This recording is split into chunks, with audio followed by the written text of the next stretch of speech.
Demandez à n'importe quelle femme enceinte et elle vous dira que la croissance d'un autre être vivant dans votre corps, c'est très perturbant.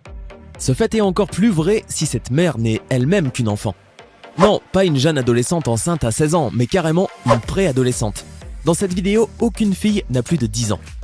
Pour détruire votre foi en l'humanité, si c'était encore possible, nous vous présentons aujourd'hui les 10 plus jeunes mères de tous les temps. N'hésitez pas à liker la vidéo si elle vous plaît et si vous êtes nouveau sur la chaîne, n'oubliez pas de vous abonner et d'activer la notification pour ne rater aucune de nos prochaines vidéos. On commence.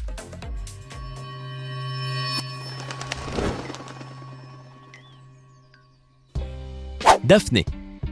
Le 27 janvier 2013, une jolie petite fille vint au monde par césarienne. Elle pesait 2,6 kg et mesurait environ 48 cm. De toute évidence, c'était un bébé en bonne santé et parfaitement normal. Il n'y avait qu'une toute petite différence avec une naissance habituelle. Sa mère, connue sous le seul nom de Daphné, avait 9 ans. Ses parents affirmèrent qu'ils n'avaient pas signalé cette grossesse inhabituelle et alarmante car le père du bébé, âgé de 17 ans, était le petit ami de Daphné. Ils avaient apparemment considéré cela comme une relation parfaitement acceptable et consensuelle. Au début, cela ressemblait juste à un cas typique de mauvais jugement de la part des parents. Or, plus on fouillait dans cette histoire, plus les choses s'aggravaient. La police ne mit jamais la main sur ce supposé petit ami, et lorsque Daphné fut séparée de ses parents, cette dernière fut catégorique. Le père de son enfant était son propre père, âgé de 56 ans, abject. Mais le pire dans cette histoire, c'est que pour on ne sait quelle raison, les autorités autorisèrent Daphné et son bébé à rentrer à la maison avec ses parents, qui n'ont écopé que d'un simple avertissement. Que l'on m'explique. Hilda Trujillo. Hilda Trujillo était la fille d'une humble servante. Elle vivait dans une maison d'une seule pièce au Pérou avec plusieurs membres de sa famille, dont un cousin de 22 ans venu vivre avec eux lorsqu'il eut besoin d'un endroit où loger. Malheureusement, ce porc se jeta immédiatement sur Hilda. Au début, ses parents ne suspectèrent rien. Or, lorsque la fillette, âgée de presque 8 ans, devint de plus en plus malade, sa mère alla chez sa patronne et la supplia de l'aider. Les médecins furent choqués de constater que Hilda était déjà enceinte de 5 mois. Le 2 décembre 1957, à l'âge de 8 ans et 7 mois, Hilda donna naissance à une magnifique petite fille qu'elle appela Maria del Rosario. Pesant un peu plus de 4 kg, Maria vint au monde un mois plus tôt que prévu, selon les abacs classiques. Mis à part l'âge de sa mère, ce fut un bébé normal et en bonne santé. Quant au cousin de Hilda, ce sale type fut jeté en prison, où, je l'espère, il passa le restant de ses jours grignoté par les rats. Anya. Être incapable d'empêcher quelqu'un de faire du mal à votre enfant est le pire cauchemar de chaque bon père ou bonne mère. Or, ce cauchemar se révéla être plus qu'un mauvais rêve pour les parents d'une petite fille en Russie. La petite Anya était une fillette précoce qui devint pubère à tout juste 7 ans. Peu de temps après, son voisin, un jeune garçon de 13 ans, montra un intérêt plutôt malsain pour la petite fille. Je pense que nous pouvons tous être d'accord sur le fait que 13 ans est un âge suffisant pour distinguer le bien du mal. Vous pouvez donc parier que son voisin savait ce qu'il faisait au moment où il la viola. Malheureusement, sa famille ne prit conscience de la situation que lorsqu'Anya commença vraiment à montrer des signes évidents de grossesse. J'imagine que jusque-là, ils pensaient qu'elle prenait du poids ou qu'elle souffrait d'une tumeur, sans jamais s'imaginer que leur petite fille attendait sa propre petite fille. Elle avait 8 ans et 7 mois lorsqu'elle accoucha en avril 2000. Hannah Mumenthaler. La puberté dite précoce est le terme utilisé pour un enfant qui devient pubère plus tôt que la normale. L'âge moyen pour les jeunes garçons se situe entre 9 et 12 ans, alors que les filles ont généralement leurs premières règles vers l'âge de 8 à 11 ans. Dans le cas de la Suissesse Hannah Mumenthaler, cette dernière n'avait que 2 ans lorsqu'elle eut ses premières règles. Et sans surprise, elle connut tout un peu trop tôt, à savoir la ménopause à 52 ans et la mort à l'âge de 75 ans. Mais son plus célèbre exploit est peut-être l'âge auquel elle devint mère.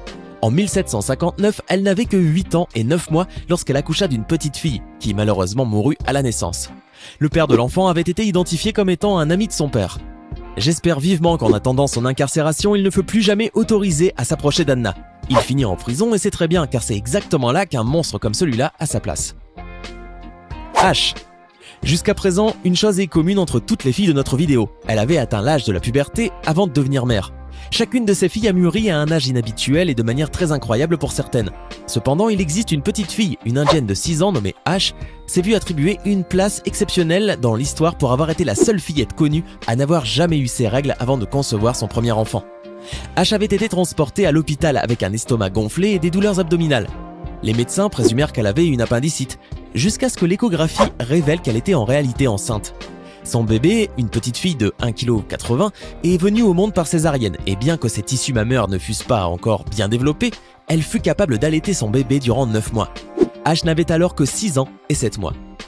Le père de son enfant n'a jamais été connu publiquement et il n'eut jamais aucune éducation étant donné que c'était une chose connue en privé. Vous pouvez parier toutefois que ce genre de situation n'était pas volontaire. Leila Mafi.